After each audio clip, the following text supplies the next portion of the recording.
வணக்கம். தடத்தின் மதிய நேர செய்திகளுடன் இணைந்து கொள்கிறீர்கள். விரிவான செய்திகளுக்கு செல்லும் முன் முதலில் தலைப்புச் செய்திகள். பாடசாலை விடுமுறை குறித்து வெளியான அறிவிப்பு. பெண் வைத்தியரை பாலியல் சீண்டல் செய்தவரை கடுமையாக தாக்கிய போலீசார். மூதூரில் 2 சகோதரிகள் வெட்டி கொலை. எல்ல வெள்ளவாய வீதியில் மண் சரிவு. நாட்டின் பல பகுதிகளிலும் இடியுடன் கூடிய மழை. வளிமண்டலவியல் திணைக்களம் அறிவிப்பு. சிங்கள பாடசாலையில் தமிழ் மாணவன் தீ வைத்து எரிப்பு. பாடசாலை நிர்வாகம் என்ன செய்தது? நடவடிக்கை எடுத்ததா போலீஸ்? இனி தொடர்பான விரிவான செய்திகள். பாடசாலை விடுமுறை குறித்து கல்வி அமைச்சு முக்கிய அறிவிப்பொன்றை வெளியிட்டுள்ளது. அதன்படி நாட்டிலுள்ள அரசு மற்றும் அரசு அங்கீகாரம் பெற்ற தமிழ் மற்றும் சிங்கள மொழி மூலமான பாடசாலைகளின் 1ஆம் தவணையின் 1ஆம் கட்ட கல்வி செயற்பாடுகள் இன்றுடன் நிறைவடையும் எனவும் தெரிவிக்கப்பட்டுள்ளது. அத்துடன் 1ஆம் தவணையின் 2ஆம் கட்ட கல்வி செயற்பாடுகள் ஏப்ரல் 1ஆம் தேதி ஆரம்பமாகும் எனவும் குறிப்பிடப்பட்டுள்ளது. இதேவேளை 2024ஆம் ஆண்டுக்கான கல்வி பொது தராதர சாதாரண பரீட்சைகள் குறித்த விடுமுறை காலத்தில் இடம்பெறவுள்ளது. அதற்கமைய சாதாரண தர பரீட்சைகள் எதிர்வரும் 17ஆம் தேதி ஆரம்பமாகி எதிர்வரும் 26ஆம் தேதி வரை நடைபெறவுள்ளன. இந்நிலையில் 1ஆம் தவணையின் 2ஆம் கட்ட கல்வி செயற்பாடுகள் ஏப்ரல் 1ஆம் தேதி ஆரம்பமாகி 11ஆம் தேதி வரை நடைபெறும். ஏப்ரல் மாதம் 12ஆம் தேதி முதல் 20ஆம் தேதி வரை மீண்டும் விடுமுறை வழங்கப்பட்டு 1ஆம் தவணையின் 3ஆம் கட்ட கல்வி செயற்பாடுகளுக்காக ஏப்ரல் மாதம் 21ஆம் தேதி பாடசாலைகள் திறக்கப்படும் என்பதும் குறிப்பிடத்தக்கது. அனுராதபுரம் வைத்தியசாலையின் பெண் மருத்துவரை தகாத முறைக்கு உட்படுத்திய முன்னாள் இராணுவ வீரரை போலீசார் கடுமையாக தாக்கியுள்ளதாக தெரிவிக்கப்படுகின்றது.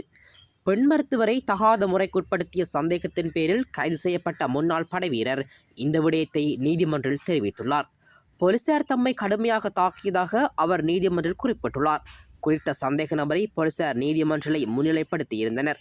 இதன்போது குறித்த சந்தேக நபர் நேராக நிற்க முடியாதிருந்த காரணத்தினால் நீதவான் அவரை நேராக நிற்குமாறு பணித்துள்ளார். போலீசார் கடுமையாக தாக்கியதால் தம்மால் நிமிர்ந்து நிற்க முடியவில்லை என சந்தேக நபர் நீதவானிடம் தெரிவித்துள்ளார்.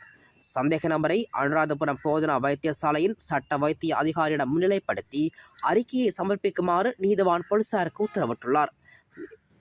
மேலும் சந்தேக நபரை 48 மணித்தியாலயங்கள் தடுப்பு காவலில் வைத்து விசாரணை செய்ய நீதவான் போலீசாருக்கு அனுமதி வழங்கியுள்ளார்.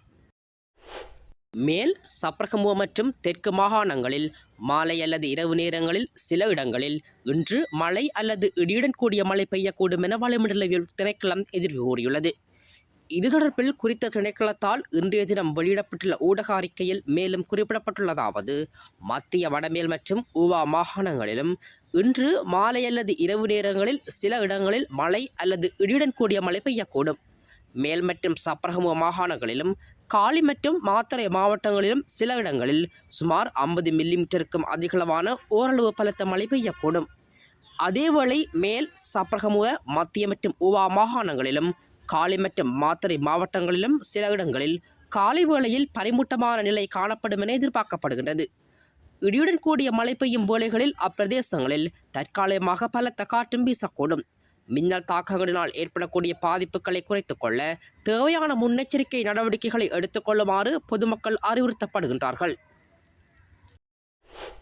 மூதூர் தஹா நகரில் 2 சகோதரிகள் வெட்டி கொலை செய்யப்பட்டுள்ளதாக போலீசார் தெரிவித்தனர். 68 மற்றும் 74 வயதுடைய இருவரே இவ்வாறு கொலை செய்யப்பட்டுள்ளதாக போலீசார் மேலும் தெரிவித்தனர். சம்பவம் தொடர்பில் மூதூர் போலீசார் மேலதிக விசாரணைகளை மேற்கொண்டு வருகின்றனர்.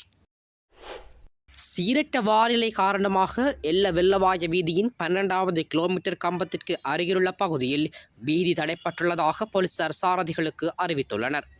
எல்ல போலீஸ் பிரிவுக்குட்பட்ட எல்ல வெள்ளவாய பிரதான வீதியில் கரந்தகொல்ல பகுதியில் 12வது கிலோமீட்டர் கம்பத்திற்கு அருகில் நேற்று மண் சரிந்து விழுந்ததால் இந்நிலைமை ஏற்பட்டுள்ளது. இதன் காரணமாக போக்குவரத்து தடைப்பட்டுள்ளதுடன் குறித்த வீதியை சீரமைத்து மீண்டும் வளமைக்கு கொண்டு வரும் வரை மாற்று வழிகளை பயன்படுத்துமாறு போலீசார் அறிவுறுத்தியுள்ளனர். குறித்த வீதியில் பயணிக்கும் வாகனங்கள் வெள்ளவாய மற்றும் எல்லை நோக்கி செல்லும் போது பின்வரும் மாற்று வழிகளை பயன்படுத்தலாம். எல்லையிலிருந்து வெள்ளவாய நோக்கி செல்லும் போது பண்டாரவளையிலிருந்து அம்பதண்டேகம வழியாக ஊவா கரந்தகொல்ல பகுதி வழியாக வெள்ளவாய நோக்கி செல்லலாம். வெள்ளவாயிலிருந்து எல்லை நோக்கி செல்லும் போது வெள்ளவாய ஊவ கரந்தகொல்ல பகுதியிலிருந்து அம்பதண்டேகம வழியாக எல்லை நோக்கி செல்ல முடியும். நாவலப்பட்டி தொகுதியில் உள்ள சிங்கள பாடசாலையொன்றில் கல்வி கற்கச் சென்ற தமிழ் மாணவனை அந்த பாடசாலையில் கல்வி கற்கும் சக மாணவர்கள் தீ வைத்து எரித்துள்ளதாக செய்திகள் வெளியாகியுள்ளன. குறித்த சிறுவனின் கால்களை டின்னர் ஊற்றி சக மாணவர்கள் எரித்துள்ளதாக தெரிய வருகிறது. கம்பளை வைத்தியசாலையில் பல நாட்கள் சிகிச்சை பெற்ற குறித்த மாணவன் தற்போது வீடு திரும்பியுள்ளார். இருப்பினும் குறித்த சம்பவம் தொடர்பாக பாடசாலை நிர்வாகமும் போலீசாரும் எந்த நடவடிக்கையும் எடுக்கவில்லை என தெரிவிக்கப்படுகின்றது. பாடசாலை விடுமுறை குறித்து வெளியான அறிவிப்பு. பெண் வைத்தியரை பாலியல் சீண்டல் செய்தவரை கடுமையாக தாக்கிய போலீசார். மூதூரில் 2 சகோதரிகள் வெட்டி கொலை. வெள்ளவாய வீதியில் மண் சரிவு. நாட்டின் பல பகுதிகளிலும் இடியுடன் கூடிய மழை. வளிமண்டலவியல் திணைக்களம் அறிவிப்பு. சிங்கள பாடசாலையில் தமிழ் மாணவன் தீ வைத்து எரிப்பு. பாடசாலை நிர்வாகம் என்ன செய்தது? நடவடிக்கை எடுத்ததா போலீஸ்? இது போன்ற செய்திகளை தெரிந்து கொள்ள தடம் நியூஸ் சேனலை சப்ஸ்கிரைப் செய்து அருகில் உள்ள பெல் பட்டனை கிளிக் செய்யுங்கள். மேலும் இது போன்ற செய்திகளை உடனுக்குடன் தெரிந்து கொள்ள தடம் fm.com என்ற இணையதளத்தின் வாயிலாகவும் எங்களுடன் இணைந்து கொள்ளுங்கள்.